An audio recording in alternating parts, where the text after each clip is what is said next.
Tu des stylos partout, des feutres achetés à chaque rentrée et au final personne ne trouve celui qui marche? Aujourd'hui, on fait un défi repos rapide, satisfaisant et utile au quotidien. Et on peut même le faire avec les enfants pour en faire un mini-jeu. Le piège, c'est de vouloir tout ranger d'un coup. Là, on fait plus simple. Une seule catégorie, même le soir quand on est fatigué. On regroupe, on teste et on garde seulement ce qui fonctionne. Et on arrête de racheter parce qu'on ne se rend pas compte de ce qu'on a déjà. Et c'est ce qui arrive quand les objets n'ont pas de place précise dans la maison. On rachète car on ne se souvient pas de ce qu'on a déjà et qui est noyé dans la masse d'affaires. La mission du jour? Rassembler tous les stylos, crayons de couleur et feutres déjà utilisés de la maison. Tester rapidement, trier ce qu'on garde pas et créer un mini kit prêt à partir pour les voyages. D'abord, prends un bac, une boîte ou un saladier et fais le tour de la maison. Tiroir, pots à crayons, anciennes trousses, table basse, cuisine, regroupe tous les stylos et crayons utilisés. On ne s'occupe pas aujourd'hui de ta réserve de fournitures neuves. On regroupe seulement tous les crayons et feutres utilisés au même endroit. Rien que ça, et tu vas voir déjà la quantité réelle que tu as.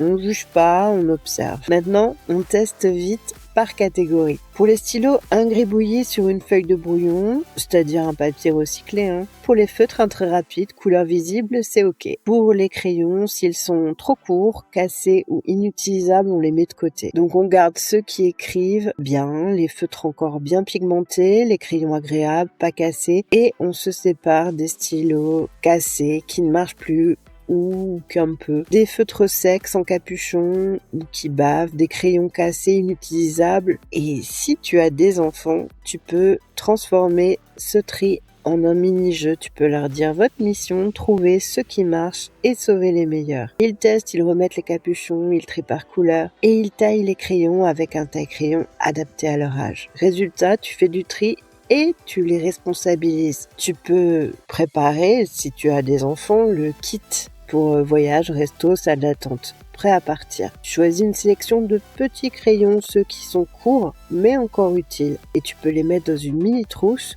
ou un petit sac de congélation. C'est pratique surtout quand ils ont un zip. T'ajoutes 6 crayons de couleur, un petit taille-crayon, une gomme et 2 feuilles pliées. Et voilà, t'as un kit prêt à partir pour occuper les enfants en voiture, au resto ou chez le médecin dans les salles d'attente. Le but, c'est que ce kit soit déjà prêt. Ça diminue la charge mentale. Et si tu as un stock énorme, il y a 2 idées anti-gaspillage. La quantité peut vite être énorme après plusieurs rentrées scolaires. Donc, tu as 2 options. Soit on n'achète plus tant qu'on n'a pas épuisé le stock.